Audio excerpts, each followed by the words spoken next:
सर्वमंगलमांगल्ये शिवे सर्वार्थसाधिके शरण्ये त्र्यंबके गौरी नारायणी नमोस्तुते। सर्वमंगलमांगल्ये शिवे सर्वार्थसाधिके शरण्ये त्र्यंबके गौरी नारायणी नमोस्तुते। तो मैं अंधा हो गया हूँ, नित्य क्रिया से लेकर सब कुछ अब वही कराएगी और प्रतिदिन अपनी गलती का एहसास करे।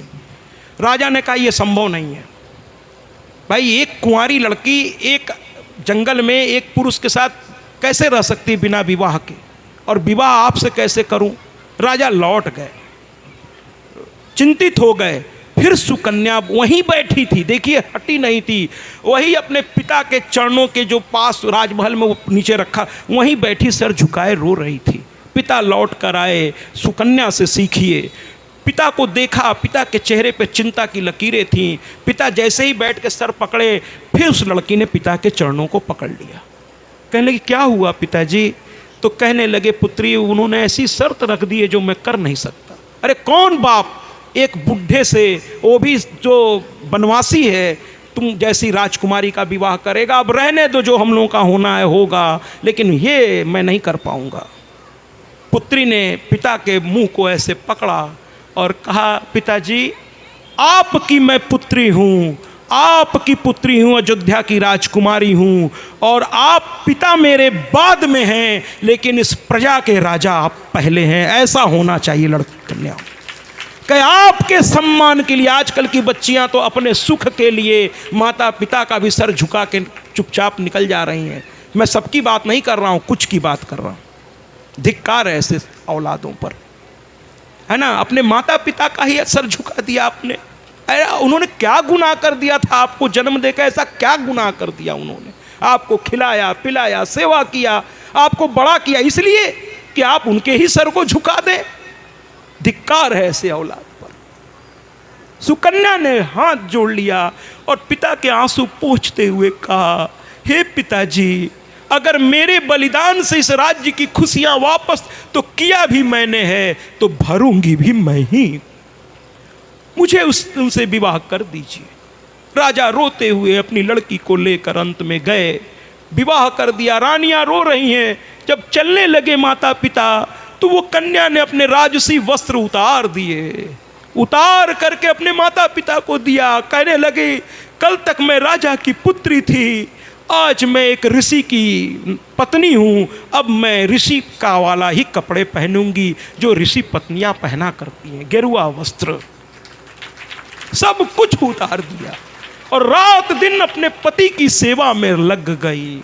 रात दिन अपने पति की सेवा में लग गई।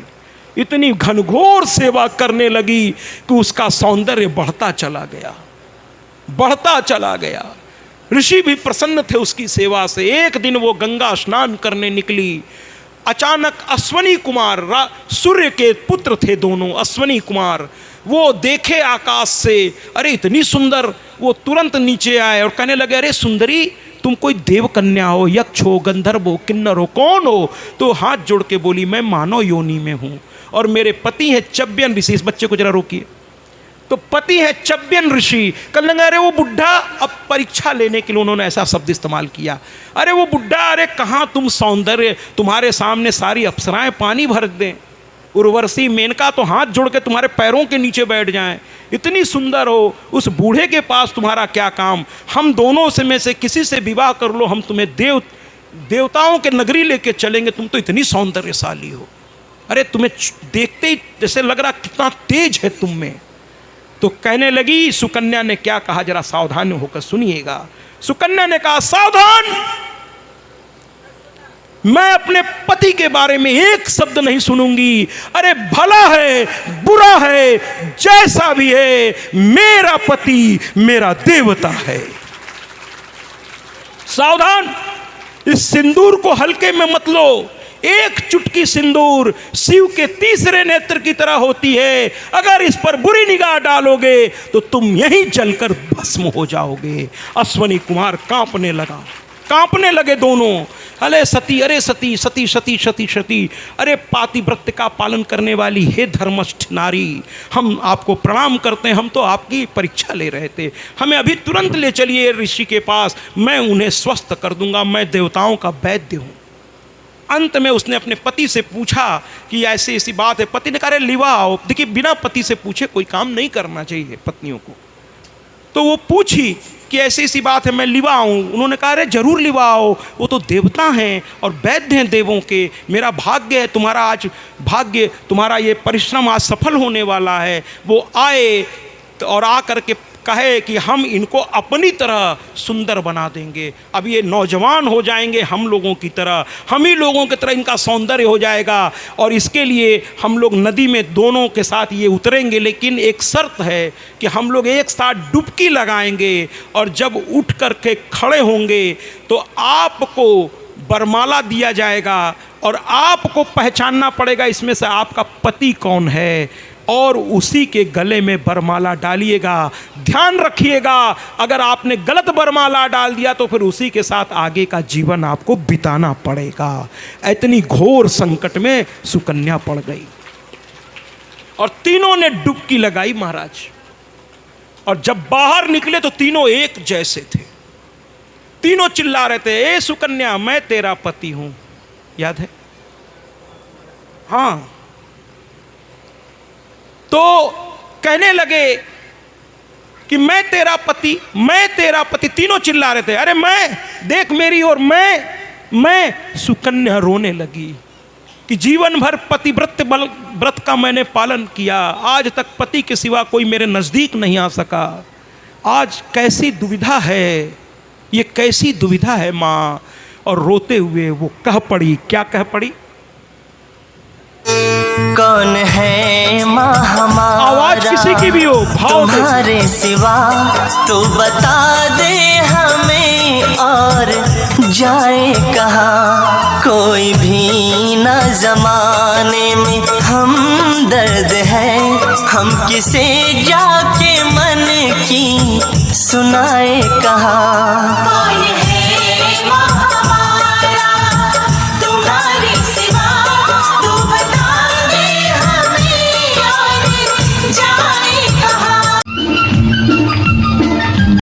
आज आप भी कह दीजिए तो कहने को कितने ही रिश्ते यहाँ है, कोई नहीं हाथ में तालियों के साथ सभी के यहाँ अपना अपना चुप माँ से तालियों के द्वारा दिखाए कहाँ।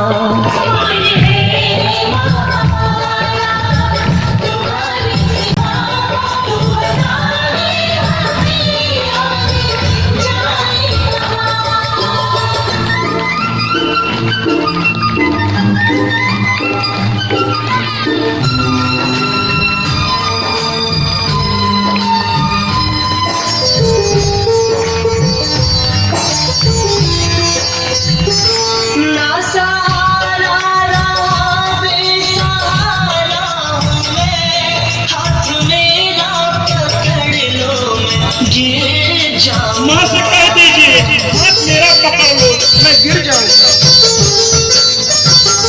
मगर अब न तुमने संभाला मुझे, मैं गम के अंधेरों में घिर जाऊंगा। हंसने वाले हमारे हैं सारे यहाँ, अपने दिल की माँ जाके बताए कहाँ।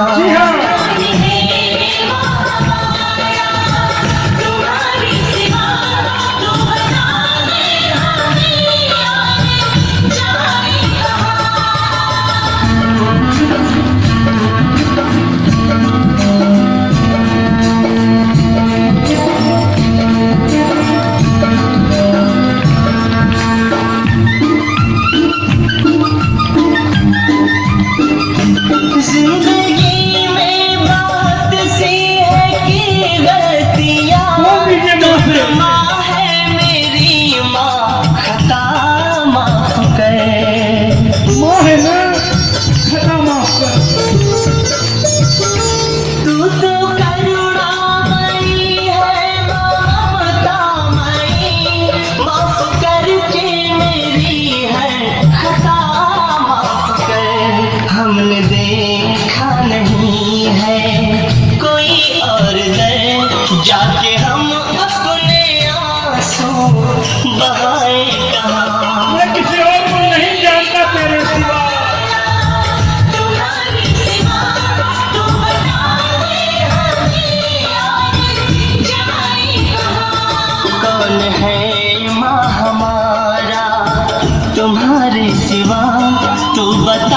बोल साचे दरबार की।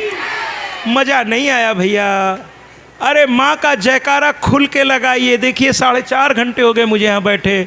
मेरी ऊर्जा में इसलिए कमी नहीं है क्योंकि मुझे पता है मैं जो कर रहा हूँ अपनी मैया के लिए, जिस दिन आप में भी ये भाव जग जाएगा सब कुछ अपने आप हो जाएगा। तो जोर से बोलिए ना, जयकारा शेरा वालिदा बोल साचे दरबार की।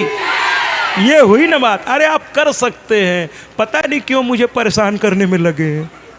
आप कर सकते, सोचते थोड़ा आनंद लेने महाराज जी से। हाँ, जब तक 2 बार कहेंगे नहीं होता नहीं। कुछ लोगों को जैसे बारात में कुछ लोग नाचने के लिए बेताब रहते हैं लेकिन नहीं नाचते जब तक कोई हाथ नहीं पकड़ के खींचेगा, अरे भैया आइए, अरे भैया आइए। और फिर तो जो नाचते हैं कि फिर सड़क पे लेट लेट के नाचना शुरू कर देते, नागिन डांस। पता नहीं क्यों। तो चलिए थोड़ा बातों को आगे बढ़ाते हैं। अंत में बिटिया, अरे तेरे पातिव्रत्य में इतना ताकत है कि तू अपने पति को पहचान जाएगी। कहूँ मैं तो यही कहता हूँ कथाओं में कि पिन ड्रॉप साइलेंस अगर हो तो कथा का आनंद ही कुछ और है। आइए कथा में डूबते हैं। तो कहने का तात्पर्य है कि माँ, ध्यान से सुनिएगा, आज मैं आपको बता देता हूँ कि कैसे पहचानेंगे कि सामने जो आकृति है वो आपकी शब्दों में कुछ लोग कहते हैं ना भूत प्रेत, मैं तो ये सब अब क्या कहूँ, इस पे बाद में चर्चा कभी होगी। तो कैसे पहचानेंगे कि ये देवता हैं, ये राक्षस हैं या फिर ये मानव योनि के हैं, आज की इस कथा से ये भी जान लीजिए। बहुत, मैंने कहा ना माँ की कथा इतनी प्यारी है कि हर कदम पे कुछ सिखाएगी, हर कदम पे सिखाएगी। आज आप समझ जाएंगे कि सामने खड़ा कोई मनुष्य योनि से अलग तो नहीं है, मनुष्य योनि। माँ ने कहा, अरे बिटिया क्या समस्या है? कहने लगी, बताइए, ये देवताओं ने मेरे साथ खेल खेला। पहले तो कह रहे थे मुझसे विवाह कर लो, जब उस तरह नहीं हुआ तो पति को ठीक तो कर दिया, लेकिन तीनों एक जैसे हैं और कहते हैं कि जिसके गले में बरमाला डाल दोगी, तुम्हारा पति हो या ना हो, वही सी के साथ रहना पड़ेगा। माँ ने कहा, अरे पगली काहे रो रही हो तुम अपने ही पति के गले में माला डालोगी, है ना, तुम चिंता मत करो बिटिया। और कहने लगे, माँ कैसे पहचानूं? तीनों तो एक ही रूप में है, तीनों नदी से बाहर आके खड़े हो चुके थे, तीनों का वेशभूषा, आभूषण, वस्त्र सब एक जैसे हो गए। ये पता नहीं क्या खेल खेल दिया इन अश्वनी कुमारों ने। एक जैसा आभूषण भी पहना दिया, एक जैसी केश सज्जा भी है, एक जैसी आवाज भी है, कैसे पहचाने मैया? तो ध्यान से सुनिएगा कि मनुष्य योनि और किसी और योनि को कैसे पहचान सकते हैं। माँ ने कहा, देखो बिटिया, 2 प्रमुख पहचान है। जो मनुष्य होगा उसका पैर हमेशा जमीन को छुएगा। ध्यान से सुनिएगा, क्योंकि पृथ्वी के गुरुत्वाकर्षण का नियम, ग्रेविटी ऑफ लॉ, ये मनुष्य पर नहीं, पृथ्वी पर जीवित सारे व्यक्तियों पर लागू होती है, हर चीज पर लागू होती है। पृथ्वी हर चीज को अपनी ओर खींचती है, तो वो जमीन पकड़ के चलेगा, जबकि वो जानता है कि पृथ्वी माँ है, लेकिन उसकी मजबूरी है उस पर पैर रख के चलना। ग्रेविटी ऑफ लॉ, गुरुत्वाकर्षण का नियम। और दूसरा, जो देव हैं वो भी पृथ्वी को माँ समझते हैं, लेकिन उनमें वो ताकत है तो वो माँ पर कभी चरण नहीं रखना चाहते। इसलिए देवता जब भी आएंगे पृथ्वी पर, वो पृथ्वी से कम 6 इंच ऊपर खड़े होते हैं, पृथ्वी पर उनका पैर कभी टच नहीं करता। तालियों से स्वागत करिए। यानी मनुष्य योनि हमेशा पैर रखकर चलती है और देव योनि या कोई भी योनि जमीन पर पैर नहीं रख पाती। दूसरी चीज, कहते हैं कि मनुष्य योनि में पलके झपकाना जरूरी है। इसमें राजा निमि की कथा आती है, अब उसको किसी और दिन लेके चलेंगे। कि निमि ने वरदान लिया था माँ से कि मैं लोगों के पलकों में, कृपया आप बात न करें, आप समाप्ति की ओर हैं। निमि ने कहा था मैं सबके पलकों में निवास करूं। उस दिन से हम लोग निमेष हो गए। निमेष यानी हमारी पलकें झपकती रहती हैं, और देवताओं के पलकों में तो किसी का वास संभव ही नहीं है। वो अनिमेष हैं, इसलिए देवताओं की पलकें कभी झपकती नहीं हैं, वो ऐसे देखते रहते हैं। ये भी एक पहचान है। बाकी सब बातें जो आप सुनी सुनाई करते हैं ना, वो बकवास हैं। कि लोग कहते हैं ना चुड़ैल का पैर पीछे की ओर होता है, हमने तो नहीं देखा, हो सके तो दिखाइएगा कि कौन सी औरत पीछे पैर करके आगे की ओर चलती है। ये सब बकवास की बातें हैं। शास्त्र कहता है कि दूसरे योनि के लोग पृथ्वी से ऊपर रहेंगे और उनकी पलकें नहीं झपकेंगी। अब वो देवता हैं, वो उनके किरणों से, उनके सुगंध से हमें पता चल जाएगा। और कोई गलत चीज़ है तो दुर्गंध से पता चल जाएगा कि ये गलत आत्मा है, क्योंकि उसमें से दुर्गंध आने लगती है। कभी कभी घर में कुछ भी नहीं हुआ है, फिर भी दुर्गंध जैसी स्थिति बन जाती है। समझ जाइए कोई निगेटिव एनर्जी घर में किसी आपके गलत व्यवहार की वजह से प्रवेश कर गई है। जिस घर में अकाल मौत हुई हो, उस घर में अगर कभी किसी संत को अगर आप बुला लें, तो चूंकि संत के आने से उस प्राणी को वो घर छोड़ना पड़ेगा, इसलिए वो उत्पात करना शुरू करता है महाराज कि संत को आने नहीं दो, क्योंकि उसके पैर पड़े तो उसके साथ उसके भगवान के भी पैर पड़ जाएंगे, फिर उसको वहाँ से निकलना पड़ेगा। तो जितनी भी निगेटिव एनर्जी हैं वो नहीं चाहती कि आपके घर में पूजा पाठ हो, आपके घर में हवन हो, आपके घर में कोई संत पधारें, क्योंकि ये सब आ गया तो उनको घर छोड़ के भागना पड़ जाएगा। इसलिए कभी किसी संत को बुलाइए और घर में उत्पात शुरू हो जाए तो खुश होइए कि वो कर ले जितना, वो कहते ना खिसियानी बिल्ली खंभा नोचे, नोच ले, लेकिन संत आ गया है तो आने वाला दिन हमारा अच्छा ही होने वाला है। क्योंकि संत पर वो आक्रमण नहीं कर पाएगा महाराज, उसके साथ उसका इष्ट होता है, तो वो आपको थोड़ा परेशान करने की कोशिश करेगा। लेकिन अगर आप उस परेशानी से विचलित नहीं होंगे, संत के आगमन का प्रभाव धीरे धीरे आपके घर में दिखना शुरू होगा और उगते सूरज की तरह आपका भाग्य फिर से उदय होगा, अगर सच्चे मन से आपने उसकी सेवा की है तो। इसलिए घबराइए नहीं।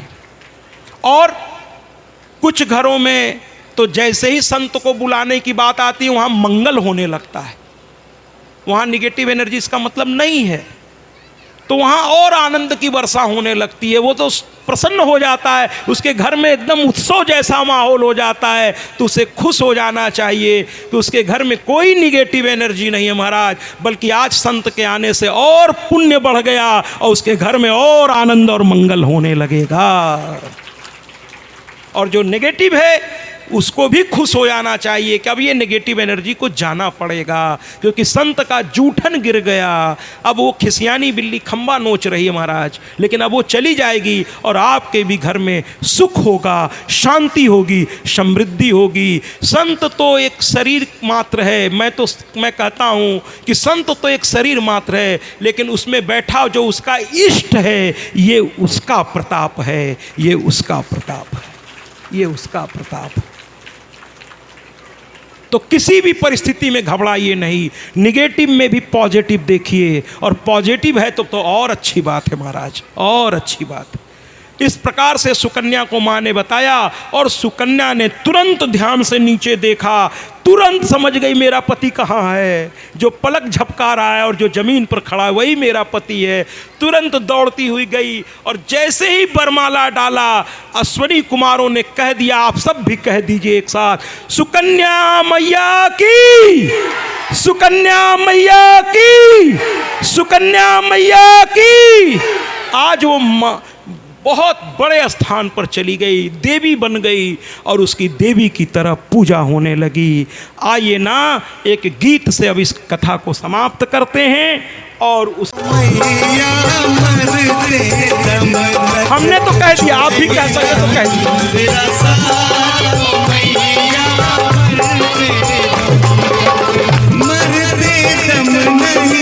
अगले जन्म तक, अगले जन्म नहीं, 7 जन्म तक, 7 जन्म नहीं, जन्म जन्म तक। निर्धन को धनवान बनाए, ऐसी तेरी माया।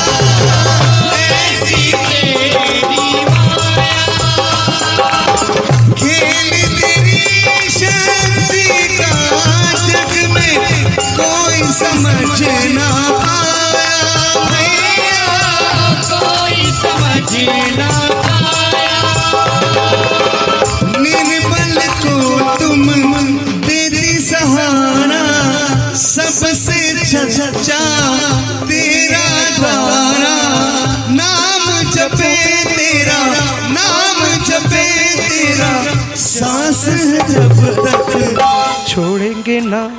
छोड़ेंगे ना हम बोलिए ना, साथ बोलिए आप लोग भी, या मरते दम बोलिए ना जोर से। छोड़ेंगे ना हम अरे आवाज नहीं आई, बोलिए ना। मैया मरते कह दीजिए आज मैया से।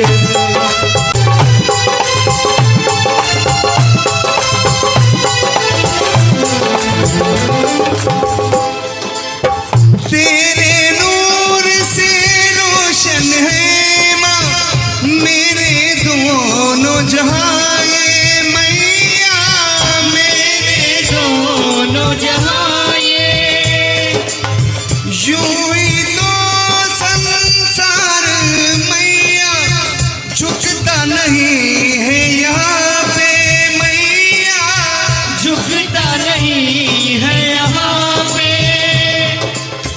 निर्बल को तुम देती सहारा सबसे प्यारा नाम तुम्हारा नाम जपे तेरा सांस है जब तक छोड़ेंगे ना बोलिए ना, आहा, ओ मैया बोलिए जोर से, कह दीजिए मैया से। छोड़ेंगे ना तेरा साथ ओ मैया मरते दम तक मरते दम नहीं अगले जन्म तक अगले जन्म नहीं सात जन्म तक सात जन्म नहीं जन्म जन्म तक छोड़ेंगे ना हम तेरा साथ ओ मैया मरते दम तक छोड़ेंगे ना हम तेरा साथ ओ मैया मरते दम तक छोड़ेंगे ना हम बोलिए ना सब लोग। तेरा साथ ओ मैया मरते दम तक। जयकारा बोलिए ना, दोहराएंगे क्या? चलिए मैं बोलूंगा, उसके पीछे आपको बोलना है, जोर से बोलना है। माइक के भी लगे कि आपको माइक की जरूरत नहीं है, महिला सशक्तिकरण, महिला की शक्ति इतनी होती है, उसे माइक की क्या आवश्यकता है।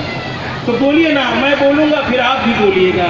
छोड़ेंगे न हम तेरा साथ मरते दम नहीं अगले जन्म तक। बोलिए ना, अगले जन्म नहीं सात जन्म तक। बोलिए ना, वाह, क्रॉस करके आगे। अगले जन्म नहीं सात जन्म तक। हाँ, छुट्टी नहीं चलेगी। सात जन्म नहीं जन्म जन्म तक। बोलिए ना, हाँ अब बोलिए। छोड़ेंगे ना हम तेरा साथ हो मैया। हाँ एक बार और बोलिए ना। अरे आवाज नहीं आ रही है, टाटा नगर वाले पूरी दुनिया को बता दीजिए जरा जोर से, एक बार और बोलिए ना।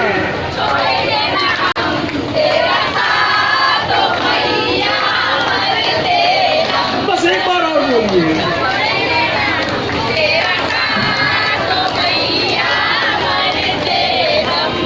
क्या बात है, अरे आप लोग तो बहुत, अरे आप सब कर सकती है, बस हमें परेशान करते हैं आप लोग सब कर सकती हैं। जयकारा शेरा वाली का बोल, साचे दरबार की। चलिए पंडित जी आरती की तैयारी करें।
उसको थाली में जो आपकी आरती चल रही है उसको यूं घुमा के शीतलीकरण कर दीजिए, जल से कर दिया आपने, बस क्या बात है, हो तो गया, हो गया।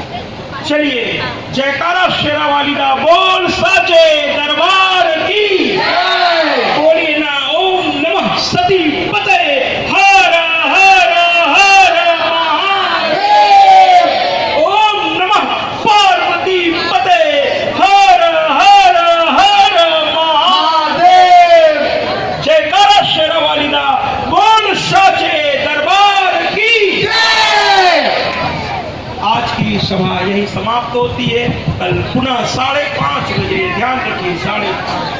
जय माता। आप सभी माता दुर्गति नाशिनी दुर्गे जय जय, काल विनाशिनी काली जय। दुर्गति नाशिनी दुर्गे जय जय, काल